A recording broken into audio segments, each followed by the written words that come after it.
வணக்கம். மீண்டும் மணிப்பேச்சில் உங்களெல்லாம் சந்திப்பதில் எனக்கு மிக்க மகிழ்ச்சி. கார்த்தால 100 பாயிண்ட் ஏத்தினான்பா. சரி இன்னைக்கு ஏத்திட்டான். நேத்து இறக்கினான்.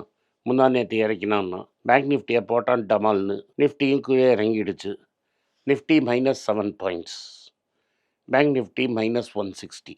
கோல்டு ரூ. 40 டவுனு 8900க்கு மேல தான் இருக்கு. ஸோ இதுதான் இன்னைக்கு செய்தி. நேத்து S&P 500 அண்ட் ஆல் ஒரு மாதிரி தத்தி தடுமாறி பாசிட்டிவ்ல க்ளோஸ் ஆச்சு. இன்னைக்கு ஃபியூச்சர்ஸு டவுனு. என்னன்னா ட்ரம்ப் கொஞ்சம் அப்படியே குதூகலமா ஏறித்து. என்னடான்னா ட்ரம்ப்போட டாரிஃபை பேன் பண்ணிட்டாங்கன்னு. ட்ரம்ப் அதெல்லாம் முடியாது. இது மதர் ஆஃப் டெமோக்ரஸி. நான் இதுக்கு மேல கோர்ட்டுக்கு அப்பீலுக்கு போவேன். அப்படின்னு பாகவதர் சொல்லின்னு இருக்காரு. ஆக மொத்தம் பாகவதர் மேல கேஸ் இப்பவே ஆரம்பிச்சிருச்சு. So more uncertainty. இந்த அன்சர்டனிட்டி அண்ட் வொலட்டாலிட்டியில நம்மளுக்கு ஏதாவது சான்ஸ் கிடைக்குமா அப்படிங்கிறத பார்க்கறது தான் நம்மளோட வேலை. ஆனா, இன்னைக்கு பெருசா ஹாக்கி தூக்குற வேலை கிடையாது. நேத்து நீங்க ஐடிசிக்கு ஹாக்கி தூக்கலன்னா, இன்னைக்கு ஹாக்கி தூக்கலாம். அதனால ஐடிசி இன்னும் இறங்கும்.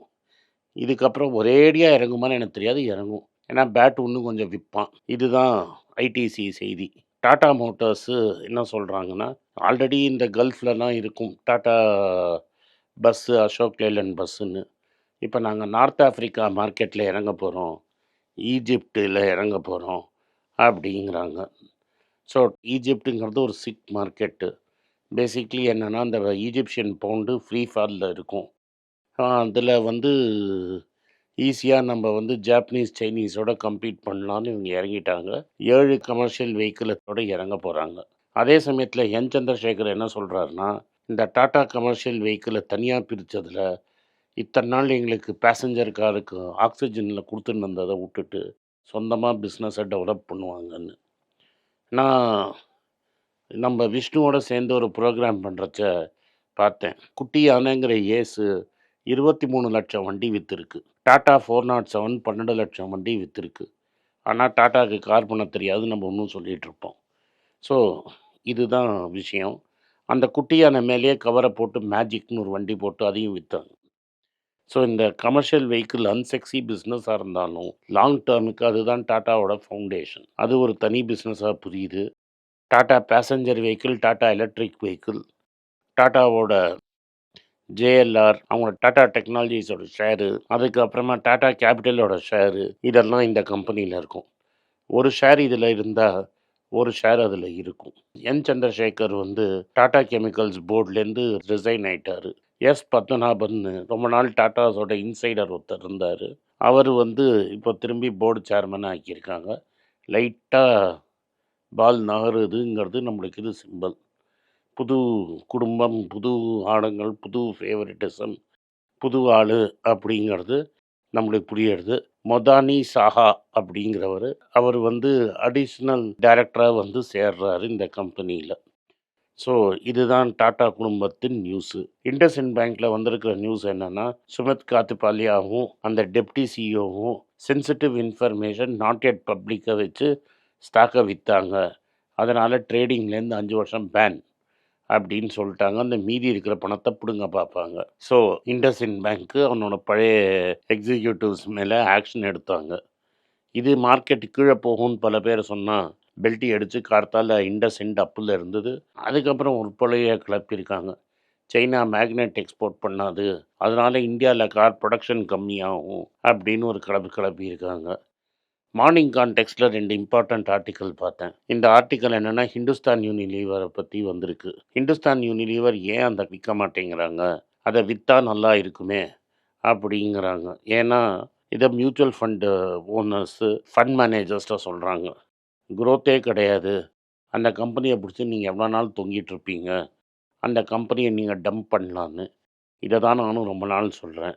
இங்கே வந்து ஹிந்துஸ்தான் யூனிலிவரை டம்ப் பண்ணிவிட்டு, அப்படி யூனிலிவர் மேலே காதல் இருந்தால் இன்டர்நேஷ்னல் லெவலில் வாங்கிக்கங்களேன்ப்பா, ஏன் இங்கே வாங்கிக்கிறீங்கன்னு கேட்குறேன். அந்த டீட்டெயில்டாக இன்னொரு ஆர்டிக்கலில் என்னென்னா, அர்பன் ஏரியாவில் ஆல்ரெடி ப்ரெஷர் ரொம்ப ஜாஸ்தியாக இருக்குது. இந்த ரூரல் ஏரியாவில் பீத்தாம்பர், அதுக்கப்புறமா ஜோதி லேப்ஸோட ஈசோ, அதுக்கப்புறம் காட்ரேஜோட வாஷிங் சோப்பு, இதெல்லாம் ஹெவி ப்ரெஷர் போடுது. விப்ரோவும் ப்ரெஷர் போடுது. அதனால் விம்முங்கிற பிராண்டே ப்ரெஷரில் இருக்குது அப்படின்னு சொன்னாங்க. இதை நான் படிச்சுட்டு இருக்கும்போது என் ஒய்ஃப் என்ன சொன்னாங்க, யார் இனிமேல் சர்ஃப் எக்ஸல் வாங்குவாங்க, அமேசான்லேயே அழகாக அதே மாதிரி ஒரு லிக்விட் வச்சுருக்கிறான். இவன் வந்து 1 கேஜி குடுக்கறத அவன் 5 லிட்டருக்கு தரான். அதனால 4 டைம்ஸ் எக்ஸ்ட்ரா வருது. உனக்கு தெரியலையா? நானும் 6 மாசமா உனக்கு அதுதான் யூஸ் பண்ணிட்டுருக்கேன். இது பார்த்தா சர்ஃபுக்கு பெரிய சங்கு. ஏன்னா எங்கள் வீட்டில் எப்போதும் சர்ஃப் எக்ஸல் தான் யூஸ் பண்ணிட்டு இருக்கேன். என் ஒய்ஃப் இன்னும் சர்ஃப் எக்ஸல் தான் யூஸ் பண்ணிட்டு இருக்கான்னு நினச்சின்னு இருக்கிறேன். அவள் அமேசானுக்கு கட்சி மாரி 6 மாதம் ஆயிடுச்சுங்கிற சாக்கை கொடுத்துட்டாங்க. இந்த செய்தியெல்லாம் பார்க்கும்போது யூனிலீவருக்கு ரொம்ப பெரிய ப்ராப்ளமாக இருக்கும்னு நான் நினைக்கிறேன். அதனால இப்போதைக்கு யூனிலீவர் எழுந்துக்கிற மாதிரி எனக்கு தெரியல.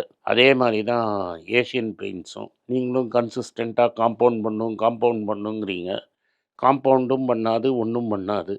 இதுலேருந்து நம்ம என்ன தெரிஞ்சுக்கணும்னா, வைர ஊசியை நம்ம வாங்கக்கூடாது அப்படின்னு. இந்த டிடிகே ப்ரெஸ்டீஜும் அதே மாதிரி தான் போச்சு. ரூ. 1000 போகும்போது ஏன் வாங்கலாமான்னு கேட்டீங்க. யாரும் வாங்கலை. இப்போ வந்து மார்க்கெட்டு ஓவராலாக வந்து கன்சம்ஷன் குறைஞ்சிருச்சு. பாவம் டிடிகே ப்ரெஸ்டீஜும் குறைஞ்சிருச்சு. திரும்பி ப்ராஃபிட்டும் குறைஞ்சிருச்சு. ரூ. 620 வந்துருச்சு. இதெல்லாம் என்ன எக்ஸாம்பிள்னா, வைர ஊசிங்கிறத ஏன் நீங்கள் தொடக்கூடாது? வைர ஊசியை தொட்டால் என்ன ஆகுங்கிறதுக்கு இதெல்லாம் எக்ஸாம்பிள். நிறைய பேர் கேட்குறீங்க, நாங்கள் 20 இயர்ஸ் வெயிட் பண்ணுவோன்னு. நீங்கள் 20 வருஷம் வெயிட் பண்ணாலும் இந்துஸ்தான் யூனிலீவர் எங்கும் போகிறதில்ல. நெஸ்லே எங்கே போகிறதில்ல. இந்த ஷேர்ஸ் எல்லாம் எங்கே போகிறதில்ல. வேல்யூ இன்வெஸ்டிங்கிற குரூப்பில் நீங்கள் இருக்கிறதுக்குள்ளேயே கம்மி ரூ. 10 சரக்கை ரூ. 5 வாங்கினா தான் நீங்கள் காசு பண்ண முடியும். ரூ. 10 சரக்கை ரூ. 20 வாங்கினீங்கன்னா காசே பண்ண முடியாது. சரி, இன்னைக்கு எல்லாரும் இதெல்லாம் முடிஞ்சிடுச்சு. இப்போ வந்து மோஸ்ட் இம்பார்ட்டன்ட் திங்க்கு வந்துட்டோம். எது மோஸ்ட் இம்பார்ட்டன்ட் திங்கு? நாட்கோட ரிசல்ட்ஸ் வந்திருக்கு. நான் வேணுன்ட்டே அவாய்ட் பண்ணுறேன்னு நினைப்பீங்க. சரி, நீங்கள் 8 நிமிஷம் கேட்டப்புறமா நம்ம நாட்கோவை பேசுவோம். அப்போ தான் 8 நிமிஷம் கேட்பீங்கன்னு நான் வெயிட் பண்ணுறேன். நாட்கோ வந்து ஆக்சுவலாக அது 6% ஏறி இருந்தது. No dividend. 3500 கோடி கேஷ் வச்சுருக்கிறாரு. ஹைதராபாத்தில் 400 ஏக்கர் லேண்ட் வச்சுருக்கிறாரு. போன வருஷம் கொஞ்சோண்டு மைக்ரோசாஃப்ட்டுக்கு விற்றாரு. ஏன்னா டபுள் டைம் காசு தரேன், நாங்கள் டேட்டா சென்டர் போடுறோம்னாங்க. அது மாதிரி மார்க்கெட் வேல்யூக்கு 3 டைம்ஸ் கொடுத்தா கொடுப்போமே தவிர, இல்லாட்டா 400 ஏக்கரை பூட்டி பேக்கெட்டில் வச்சுருப்போம் அப்படிங்கிறாரு. 400 ஏக்கர் ஹைதராபாத் பக்கத்தில் மார்க்கெட் வேல்யூ போட்டு பார்த்தீங்கன்னா, இதுக்கு இந்த வேல்யூ டிஸ்கவுண்டட் வேல்யூ இங்கே எவ்வளோ இருக்குதுன்னு பார்த்தீங்கன்னா, அன்லாக் பொட்டன்ஷியல் எவ்வளோ இருக்குன்னு தெரியும். பட் நம்ம இதுக்கு வரல. முந்தா நேற்று சொன்னானே, நோவார்டிஸ்ட் வந்து ஒரு இன்ஜெக்ஷனை இஎம்ஐயில் விற்கிறான்னு. அது மாதிரி இஎம்ஐயில் விற்காம காப்பி அடித்து சீப்பாக விற்கிற ட்ரக்ஸுக்காக தான் நம்ம நாட்கோக்கு வந்திருக்கோம். நாட்கோ வந்து மெயின்லி ஒரு கேன்சர் ஸ்பெஷலிஸ்ட்டு.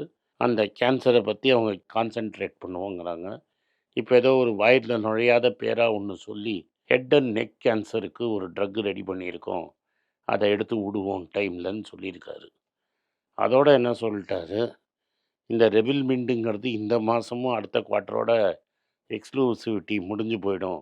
அதனால் ரெவென்யூலாம் குறைஞ்சிரும். 20% வந்து எங்கள் டேர்ன் ஓவர் குறையும். 30% வரைக்கும் என் ப்ராஃபிட் குறையலாம் அப்படின்னு. நான் நினச்சேன் கார்த்தால இது மாதிரி சொன்னார் ராஜீவ். அவனை வாய்க்கு வந்தபடி திட்டிப்ட்டு பொத்துன்னு அவன் ஷேர் அடிப்பான், நம்ம ஹாக்கியை தூக்கலாம்னு நினச்சா அது நடக்கலை. ஏன்னா காலில் வேறு விஷயம்னு சொன்னார் அவர். இப்படி நடந்தாலும் மைலானோட நாங்கள் டீல் போட்டோம் pass.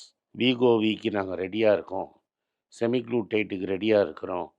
Second half of the year நாங்கள் லான்ச் பண்ணுவோம். எங்களுக்கு எக்ஸ்க்ளூசிவிட்டி இருக்கும். நாங்கள் வந்து தேர்ட் பார்ட்டி டைப் பண்ணியும் விற்போம். நாங்களே நேராக டாக்டரை பார்த்து விற்போம். அதனால் எங்களுக்கு மார்ஜின் இருக்கும். ஆனால் அந்த மார்ஜினை நாங்கள் மைலனோட ஷேர் பண்ணணும். மைலனுக்கும் எங்களுக்கும் எவ்வளோ ஷேருங்கிறது எங்களுக்குள்ள, அதை இப்போ நான் சொல்ல முடியாது அப்படின்ட்டார்.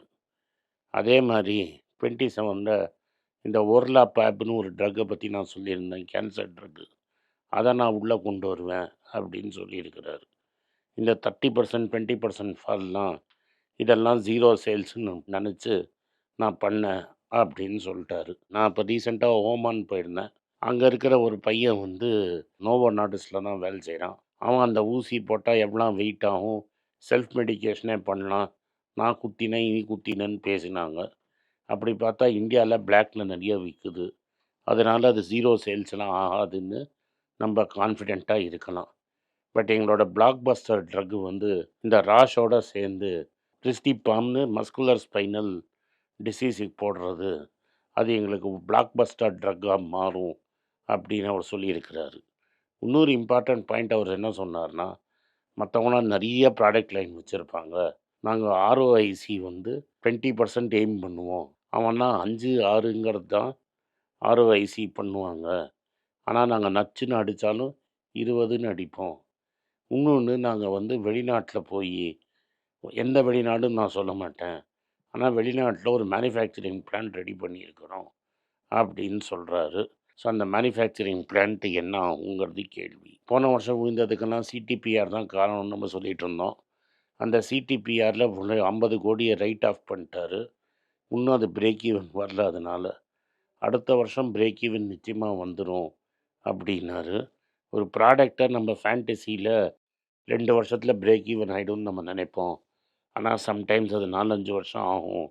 அது மாதிரி 4-5 வருஷம் ஆனது தான் இந்த சிடிபிஆர் அப்படின்ட்டார். ஸோ ஓவராலாக பார்த்தீங்கன்னா எங்கேயாவது கீழே விழுந்ததுன்னா ஆக்கி எடுக்கிறதுக்கு நம்மளுக்கு நல்ல டைமு. இது மாதிரி ஸ்டாக்கை தான் நம்ம கன்சிடர் பண்ணணும். இதை நீங்கள் கரெக்டாக கன்சிடர் பண்ணியிருக்கீங்கன்னு நான் நம்புகிறேன். அதுக்கப்புறம் என்ன, போலீஸில் சிஎஸ்ஆரே போடாமல் கம்ப்ளைண்ட்டே பண்ணாமல் லோக்பால் புச்சு ரொம்ப தேங்க்ஸு, நீங்கள் காசு வாங்கினதெல்லாம் ரைட்டு, உங்கள் மேலே எவிடன்ஸே இல்லை அப்படின்னு சொல்லிட்டாங்க. நார்மலாக போலீஸ் ஸ்டேஷனில் போய் தான் விசாரிக்கணும். பட் இவங்களே கிளியர் சர்டிஃபிகேட்லாம் கொடுத்துட்டாங்க, யார் கம்ப்ளைண்ட்டே தெரியாமல். இத்தனை நாள் லோக்பால் எங்கே இருக்குன்னே தெரில, சடனாக லோக்பால்னு ஒன்று முடிச்சிக்கிச்சு. இதுதான் லோக்பாலை பற்றி news. Nvidia after market hours 6% ஏறி இருக்குது. ரிசல்ட்டு ரொம்ப நல்லா வந்திருக்கு. பட் இன்றைக்கி ஓவராலாக அமெரிக்கன் மார்க்கெட் அடி.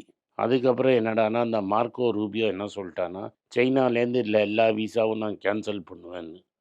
அதனால் திரும்பி இந்த வீசா ப்ராப்ளம்லாம் பெருசாக ஓடும். ஐஆர்சிடிசி நல்ல ரிசல்ட்டு கொடுத்துருக்கான். 27% ப்ராஃபிட் ஏறி இருக்குது. இந்த ஸ்டாக்கை நான் தொடர்றதில்லை, ஏன்னா இது கவர்மெண்ட் ஸ்டாக்கு. நினச்சா கவர்மெண்ட் என்ன வேணால் பண்ணும். அதனால் நம்ம இதை லெஃப்ட் விடுறது பெட்டர்னு என்னோடய ஒப்பீனியன். பட் ஐஆர்சிடிசி வந்து ரிசல்ட்டு நல்லா கொடுத்துருக்காங்க. லிம்கா அப்படிங்கிற ஒரு ட்ரிங்க்கு ஒரு காலத்தில் எனக்கு ரொம்ப பிடிச்ச ட்ரிங்க்கு, லெமன் ட்ரிங்க்கு. 2024 2800 கோடிக்கு நாங்கள் லிம்கா விற்றுருக்கோம் அப்படிங்கிறாங்க. சவுதி அரேம்கோவும் எல்என்டி மைண்ட்ரியும் சேர்ந்து நாங்கள் ஒரு ஜாயிண்ட் வெஞ்சரில் கம்பெனி ஆரம்பிச்சிருக்கிறோம்ப்பா. இந்த ஜாயிண்ட் வெஞ்சர் கம்பெனி வந்து ஐடி சர்வீசஸ் சவுதியில் கொடுக்கும்ப்பா அப்படின்னு அனௌன்ஸ் பண்ணியிருக்கிறாங்க. பேட்டா இந்தியா ரிசல்ட்ஸ் வந்தது. கருப்பு ஷூ, கேன்வாஸ் ஷூ வாங்குகிற சீசனு. இந்த சீசனில் கூட பாவம் இன்வெஸ்டர்லாம் தரையில் வெள்ளத்துண்டை போட்டுக்கிட்டான். Net profit 28% குறைஞ்சிடுச்சு. இந்தியாவில் டிமாண்ட் இல்லைன்னு நான் சொல்கிறேன். ஆனால் இருக்குன்னு சில பேர் சொல்கிறாங்க.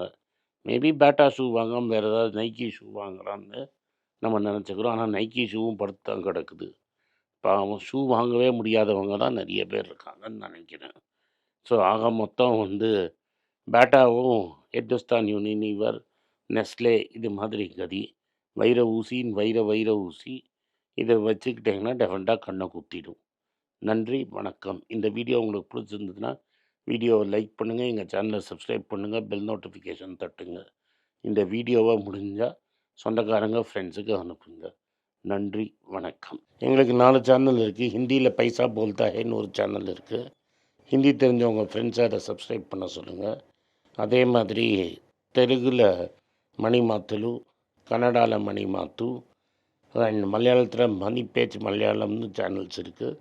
அந்தந்த பாஷையில் அவங்கவுங்கள பார்த்து அந்த சேனலை சப்ஸ்கிரைப் பண்ண சொல்லுங்கள். எங்களை காண்டாக்ட் பண்ணணுன்னா moneymathulu@gmail.com அப்படிங்கிற மெயில் ஐடிக்கு போடுங்க.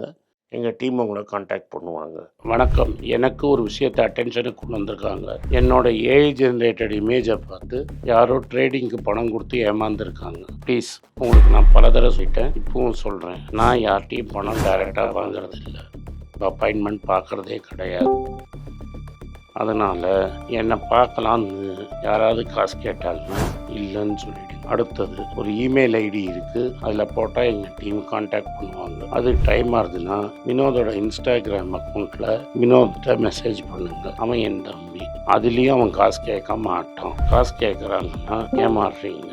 யார் என்ன சொன்னாலும் கம்பெனிக்கு செபி அல்லது ஐஆர்டிஏ அல்லது ஆர்பிஐ ரெஜிஸ்ட்ரேஷன் இருக்கணும். இந்த 3 ரெஜிஸ்ட்ரேஷனில் ஏதாவது இருந்தால் தான் உங்களோட பணத்தை நீங்கள் கொடுக்கணும். நீங்கள் இன்கேஸ் ஆஃப் இன்சூரன்ஸ் டைரெக்டாக இன்சூரன்ஸ் கம்பெனிக்கு தான் கொடுக்கணும். இன்கேஸ் ஆஃப் ட்ரேடிங் நீங்களே புரோக்கர்கிட்ட போட்டு ட்ரேட் பண்ணணும். மியூச்சுவல் ஃபண்டும் கம்பெனிக்கு தான் கொடுக்கணும். த்ரூ எக்ஸ்சேஞ்சு நீங்கள் வாங்கிக்கலாம். இதெல்லாம் எதுக்கு நான் உங்களுக்கு சொல்கிறேன்னா, யாரையாவது சொல்கிறாங்கன்னு நம்பி ஏமாறாதீங்க. உங்களுக்காக நான் ட்ரேட் பண்ண முடியாது, அது இல்லீகல். நான் ட்ரேடும் பண்ணுறது கிடையாது. அதனால் ட்ரேடிங் ப்ராஃபிட் பண்ணி தரேன்னு சொல்கிறது ஏமாத்தல். எனக்கு ட்ரேடிங் பண்ண தெரியாது. என் பேரை சொல்லி ட்ரேட் பண்ணி உங்களுக்கு ப்ராஃபிட் ஷேரிங்னா ஃப்ராடு, ஏமாற்றம். நான் யார்கிட்டையும் காசு கேட்கல, கேட்கவும் மாட்டேன்.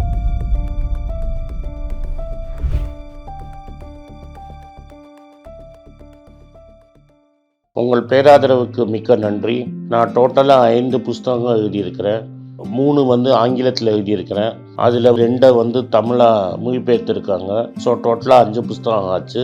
இந்த 5 புஸ்தகத்துக்கு ஹார்ட் காப்பி வேணும்னா நீங்கள் கீழே இருக்கிற வாட்ஸ்அப் நம்பருக்கு மெசேஜ் அனுப்பிச்சிங்கன்னா எங்கள் டீம் உங்களை கான்டாக்ட் பண்ணுவாங்க. இந்த 5 புஸ்தகங்களில் 3 புஸ்தகம் கிண்டலில் இருக்குது. அமேசானில் கிண்டலில் வாங்கணும்னு ஃபீல் பண்ணுறவங்க நேராக கிண்டலில் வாங்கிக்கலாம். தமிழ்லேயே யாராவது ஃபைனான்ஸ் நியூஸ் படிக்கணும்னு ஃபீல் பண்ணிங்கன்னா தயவு செஞ்சு moneypage.com விசிட் பண்ணுங்கள்.